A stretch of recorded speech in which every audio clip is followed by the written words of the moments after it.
আচ্ছা, আপনার প্রথম পছন্দ তো বিসিএস প্রশাসন।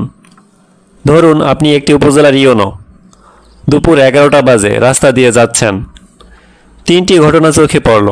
আমি এখন ঘটনা তিনটি বলছি, আপনি ঘটনাগুলো শুনে এই উপজেলা সম্পর্কে কী ধারণা পোষণ করেন সেটা বলবেন আমাদের। ঘটনা 1, কিছু সংখ্যক ছেলে স্কুল ড্রেস পরে মাঠে খেলছে।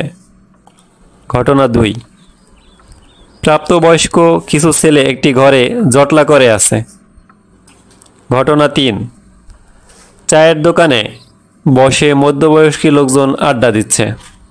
আর যেহেতু সময়টা দুপুর 11, এই সময়ে স্কুলগামী ছেলেদের স্কুলে থাকার কথা, কিন্তু ওরা খেলাধুলা করছে, তাই বলা যায় স্কুলে ঠিকমতো তদারকি হয় না। প্রাপ্তবয়স্ক কিছু ছেলে জটলা করে আছে, তার মানে তারা আড্ডা দিচ্ছে। আর মধ্যবয়স্ক লোকজন এই দুপুরের সময়ে কাজে থাকার কথা, যেহেতু আড্ডা দিচ্ছে মানে উপজেলায় কাজের সংকট আছে।